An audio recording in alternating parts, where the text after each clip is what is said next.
নমস্কার বন্ধুরা, আজকে তোমাদের কাছে নিয়ে চলে এসেছি একটা দুর্দান্ত রান্নার ভিডিও। তো কি রান্না করছি তোমরা আশা করে দেখেই বুঝতে পারছো। এটা হচ্ছে মাশরুম। দেখো একদম তরতাজা ফ্রেশ মাশরুম আমি কিনে নিয়ে এসেছি সকালবেলা বাপের বাড়ি থেকে আসার সময়। তো এই মাশরুমগুলোকে এইভাবে ছাড়িয়ে নিতে হয়। দেখো এইভাবে এর উপরে একটা খোলস থাকে না, এই খোলসটাকে সুন্দর করে নখ দিয়ে ছাড়িয়ে নিতে হবে। দেখো পাতলা গায়ের এই যে জামা কাপড়গুলো, এগুলোকে একটু সুন্দর করে ছাড়িয়ে নেবে, পরিষ্কার করে নেবে। তো এগুলো ছাড়াতেও কিন্তু বেশ মজাও লাগছিল আমার, জানো তো, বেশ মজা লাগে এগুলো ছাড়াতে। তারপরে কি করবে, এগুলোকে ছোট্ট ছোট্ট করে কেটে নেবে। আর তার সাথে নেবে এই যে আলুগুলোকে সরু সরু করে কেটে, মানে ভাজার এমন আলু যেমন কাটো তার থেকে একটু মোটা কাটবে। আর এই মাশরুমগুলোকে একটু গোটা গোটা করে কাটবে। আর এখানে নিয়ে নিয়েছি টমেটো, আদা, রসুন আর একটা গোল পেঁয়াজ। তো পেঁয়াজের জামাটাও খুলে নিয়েছি গা থেকে। দেখো এখানে সব কটাকে একসাথে বেটে নিয়েছি, মানে পেঁয়াজ বেটে নিয়েছি, আদা বেটে নিয়েছি, রসুন বেটে নিয়েছি।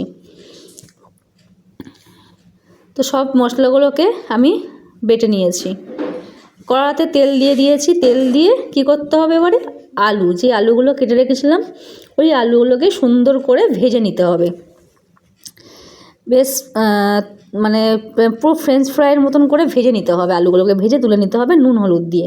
তারপরে দেখো মাশরুমটা দিয়ে দিয়েছি তেলের মধ্যে, আর সামান্য নুন দিয়ে দেবো, কারণ মাশরুম থেকে তেল ছাড়ে। আর মাশরুমকে বেশি ভাজা যাবে না, একদম অল্প করে ভেজে একটু তেল ছাড়বে, তুলে নেওয়া হবে। এখানে মশলার মধ্যে কী কী দিয়েছি দেখে নাও। জিরে গুঁড়ো আছে, আচ্ছা হলুদ গুঁড়ো আছে, লঙ্কা গুঁড়ো আছে, চিকেন মশলা আছে, আর হচ্ছে গরম মশলা আছে, সাই গরম মশলা আছে। এই হচ্ছে মশলা যাবে। তো আজকে অনেক কিছু দিতে ভুলে গেছি, যাই হোক তোমরা এখানে একটুখানি গোটা গরম মশলা অ্যাড করতে পারো, সেটা আমি দিইনি। তো এখানে কড়াতে আবার তেলটা চাপিয়ে দিয়েছি, দিয়ে যে পেঁয়াজ বাটাটা ছিল সেই পেঁয়াজ বাটাটা সুন্দর করে তেলের মধ্যে ছেড়ে দিয়েছি। তার সাথে রসুনটাকেও ছেড়ে দিয়েছি। দেখো এবার দুটোকে একসাথে ভাজা ভাজা হবে। রসুনটাকে না ভাজলে রসুনের গন্ধ একটা থেকে যায়, তাই রসুনটাকে পেঁয়াজের সাথে সুন্দর করে ভেজে নিতে হবে। তারপরে দেখো এখানে টমেটোটাকে সুন্দর করে কেটে নিয়েছি, নিয়ে এটাকে ভাজা ভাজা করে নিয়েছি। যতই আমরা শিক্ষিত হই না কেন সেই টমেটোকে টমেটোমি বলবো।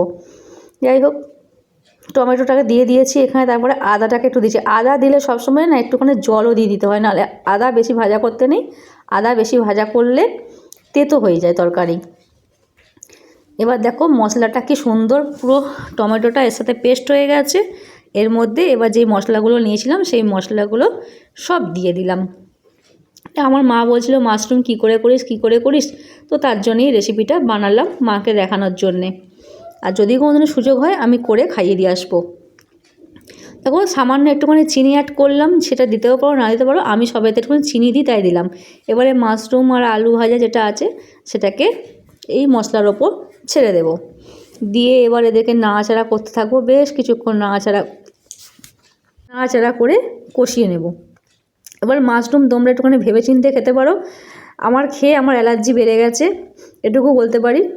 তোমাদের যদি অ্যালার্জি থাকে মাশরুমে তোমরা একটু ভেবেচিন্তে খাবে। আর স্বাদ হওয়ার জন্য একটুখানি কাঁচা লঙ্কা চিড়ে দিয়ে দিলাম। মাশরুমে অ্যালার্জি হয় কি আমি জানতাম না, কিন্তু আমি খেয়ে দেখলাম যে আমার অ্যালার্জি হয়েছে। আর এদিকে দেখো সামান্য পরিমাণ জল, একদম বেশি দেবে না, কষতেই না এটা পুরো সিদ্ধ, আলুটাও সিদ্ধ হয়ে যায় আর মাশরুমটা সিদ্ধ থাকেই। তো এটাকে সুন্দর করে গায়ে করে বেশ মাখা মাখা করে নিয়েছি। দেখো আর খেতে কিন্তু দুর্দান্ত হয়, টেস্ট যেটা হয় সেটা অসাধারণ হয়। এই মাশরুমের তরকারি দিয়ে তুমি মোটামুটি এক থালা ভাত সাঁটিয়ে দিতে পারবে আরামসে। দেখো এটাকে এবার গরম গরম নামিয়ে নিয়েছি একটা পাত্রের মধ্যে। দেখতে ঠিক এই রকম হয়েছে। তো যদি ভালো লাগে চ্যানেলটা সবাই সাবস্ক্রাইব করে দিয়ে পাশে থেকো। Tata, by.